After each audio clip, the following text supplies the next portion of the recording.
দেখুন, এ রাজ্যের যিনি মুখ্যমন্ত্রী শপথ নিয়েছেন 56 ভোটের মুখ্যমন্ত্রী, তিনি মানুষের ভোটে মুখ্যমন্ত্রী হননি, তিনি ভোট লুট করে মুখ্যমন্ত্রী হয়েছেন।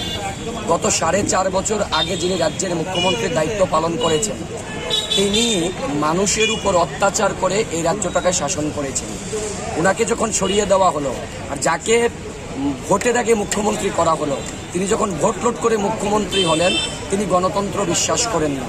আমরা দেখেছিলাম তিনি মুখ্যমন্ত্রী হওয়ার পর জ্ঞান দিয়েছিলেন রাজ্যের মানুষকে। তিনি বলেছিলেন যে তিনি সন্ত্রাসে বিশ্বাস করেন না, তিনি বলেছিলেন তিনি নাকি খুনে বিশ্বাস করেন না, অত্যাচারে বিশ্বাস করেন না। আজকে আমরা দেখলাম তিনি মুখ্যমন্ত্রী হওয়ার পর গোটা রাজ্য জুড়ে যে কোনো বিরোধী রাজনৈতিক দল যখনই কোনো তাদের কর্মসূচি করে তখনই তাদের উপর আক্রমণ করা হয়। আজ যখন মজলিশপুর বিধানসভা কেন্দ্রের রানীর বাজারে আমাদের সভা ছিল, কি সেই সভা? ভারত জোড়ো আন্দোলন। 1942 সালে জাতির জনক মহাত্মা গান্ধীর নেতৃত্বে এই ভারতবর্ষের মাটি থেকে ব্রিটিশ সাম্রাজ্যবাদকে সরানোর জন্য করেঙ্গে ইয়ে মরেঙ্গে, ব্রিটিশ তুমি ভারত ছাড়ো আন্দোলনে ডাক দেওয়া হয়েছিল। আজ যখন গোটা ভারতবর্ষ জুড়ে গত 8 বছর ধরে মোদী এবং অমিত শাহর শাসনকালে গোটা ভারতবর্ষের মানুষকে বিভেদের নামে, বিচ্ছেদের নামে এই দেশটাকে টুকরো টুকরো করতে চাইছে, কখন জাতির নামে, ধর্মের নামে, বর্ণের নামে, ভাষার নামে, আঞ্চলিকতার নামে, তখন কংগ্রেস একটা রাজনৈতিক দল নয়, শুধু কংগ্রেস একটা বিচারধারা, কংগ্রেস একটা চিন্তা ভাবনা।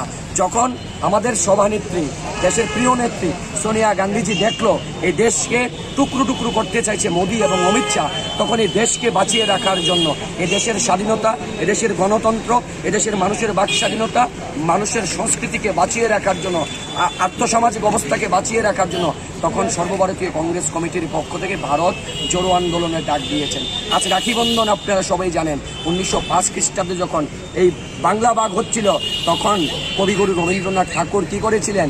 মানুষের আত্মার যাতে ভাগ না হয়, তখন তিনি রাখি বন্ধনের সূচনা করেছিলেন। আজকে রাখি বন্ধনের দিন আমরা যখন ভারত জোড়ো আন্দোলনে গিয়েছিলাম মজলিশপুর, পুলিশের পারমিশন থাকা সত্ত্বেও সেখানকার দলদাস হিসেবে যারা পুলিশের কাজ করছেন তারা আমাদেরকে বলেন আমাদেরকে নাকি পারমিশন নেই। হঠাৎ করে পারমিশন বাতিল করে দেওয়া হয়। যখন আমরা সেখানে রাস্তা অবরোধ করি তখন পুলিশের পক্ষ থেকে আমাদেরকে গ্রেপ্তার করা হয়।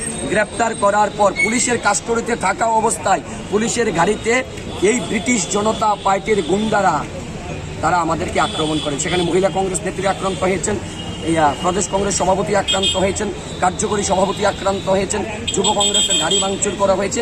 আমরা এর প্রতিবাদে আমাদের রাজ্য কংগ্রেসের কার্যকরী সভাপতি উনি আক্রান্ত হন, সুদীপ রায় বর্মা কংগ্রেস সভাপতির গাড়ি ভাঙচুর হয়, আমার গাড়ি ভাঙচুর হয়।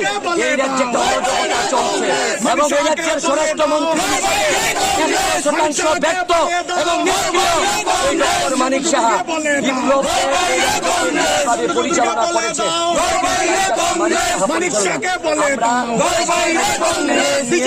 এবং আসামিকে স্বরাষ্ট্রমন্ত্রী বাড়ি যারা জানিয়ে গেলাম স্বরাষ্ট্রমন্ত্রীকে ময়দান ছেড়ে যায়নি। যুব কংগ্রেসকে আক্রমণ করে সুদীপ রায় বর্মনকে আক্রমণ করে কংগ্রেস এবং যুব কংগ্রেসকে এই রাজ্যের মাটি থেকে দূরে সরিয়ে রাখা যাবে না।